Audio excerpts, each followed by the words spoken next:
Hello, my name is James Macadamia. I am a hip-hop MC straight out of Scotch Plains, New Jersey.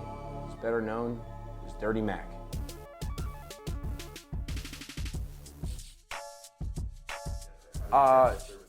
Service with a Style has been a project that has been done for like 2-3 years straight.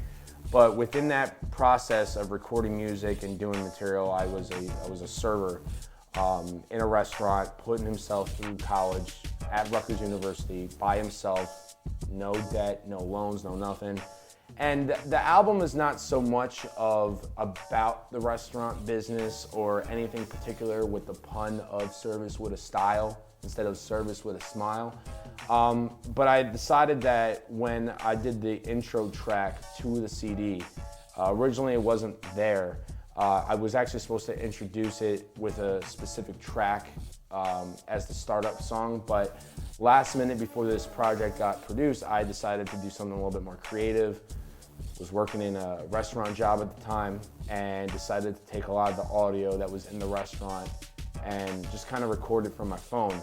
You hear forks and different objects kind of being put in the trash. You hear customers talking to their families, people going around all over the place. And it was kind of all sporadic and last minute, and I kind of figured that if there was going to be any specific track that was going to resemble the restaurant business in the sense of what the title and what my experience of making this album is all about, it was the intro stuff. So I just kind of did a small impromptu of talking about things that took me back to that time where I was seeing certain tables and going up to them and making wages off of them and trying to collect a decent pay. So for anybody who has ever been in the food business or the restaurant business, I think a lot of people know how tough it is to get by. So I thought it would be a perfect introduction into what might be the overall concept of what service with a style is.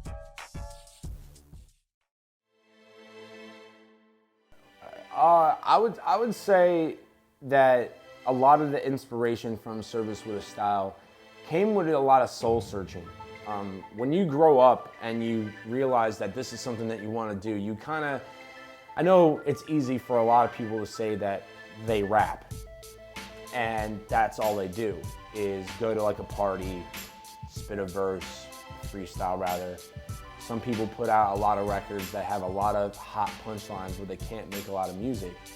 And I've learned from my mistakes. I've released a 19-song CD that's not out. It's called Uncommon Courtesy, and only a select few people have that record. That was my first real recording that I attempted to do.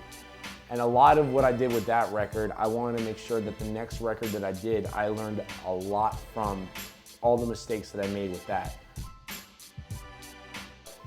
I would say the biggest track that I would, if I had to advertise one specific song to be like the song that everybody needs to listen to, it's the song called MetLife.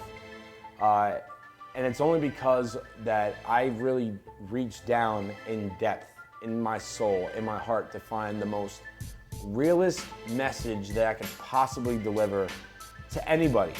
And you don't really have to have a deep concept into a song. I remember getting this beat from a gentleman who goes by Young Def. He's originally from Nigeria. And when he tossed me this beat, I said to myself, this is so awesome. This beat is so hot that I just can't like have just a hot punchline that goes inside the song. Like it has to be the most realist thing I've ever said in my life. And when I thought about something about being a part of my life, I kind of went, I have to dig deep down to how this whole process of being Dirty Mac really came around. And when it happened, I just said to myself like, all right, I'm gonna just look at how the steps have progressed over the years, moving, distancing myself from things that hurt me, transitioning all of that into better rhymes, better material. I think it's the one track that no matter what skin color you are, what race you are, what religion you go by, if you ever have grown up and realized what you ever wanted to do with your life and you could finally discover it and make something from it, I think everybody in this world can relate to that song. Men, women, children, black, white, Hispanic, Christian, Catholic, atheist, it doesn't matter. I think MetLife is one of those songs that will be very timeless, and it will go down as one of my favorite songs and best written songs probably for a long time if the exposure gets right. So MetLife is that track that I would tell you to listen to. Punch. So get back, just get out of my face. Unless you wanna stop the brass horns there in the bass. I said get back, what? I said just get back. Didn't you hear the first time? So get back, just get out of my face. Unless you wanna stop the brass horns there in the bass. I said get back, what? I said just get back. Didn't you hear the first time? How I come off on Get Back, it's kind of has that battle rap essence where everything is intimidating, everything is in your face, everything is just coming at you like, I don't care what you say or do, blah, blah, blah, blah, blah, this is what's gonna happen.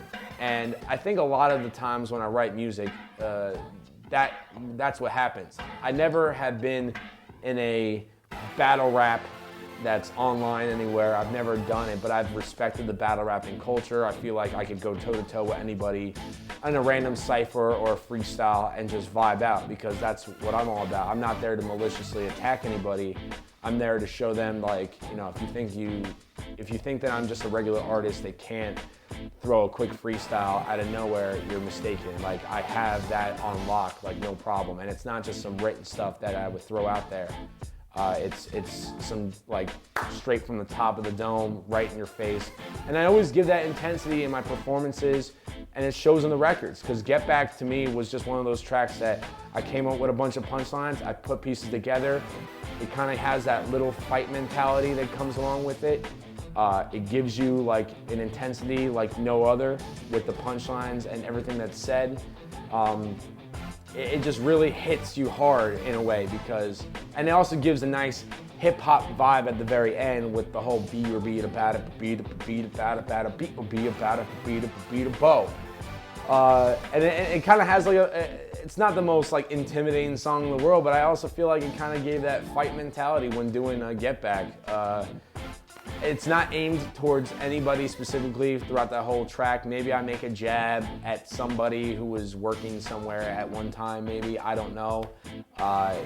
It definitely gives that emphasis on it's about somebody, but realistically it's more like if there's people that are bothering you or in your face all the time, just step back, because you don't really want to deal with a guy like me. And I think that's what the essence of the song really comes from. It's like you either beat or be about it.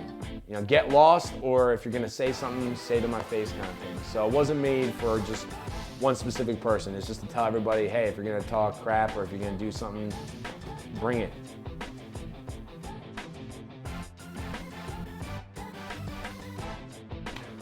I would like to say for anybody out there, just keep doing what you're doing. I'm just an average Joe. I'm just, you know, a kid that went to Rutgers University, put himself through college. I'm a workaholic. I do what I can, and if you enjoy the music, enjoy it for the music, not because you either know me or you've met me. I have a quality product, and if you want to support, don't be a bitch. Do it. Support your local artists from New Jersey. Anybody from New Jersey, if you see me, support it if you like it.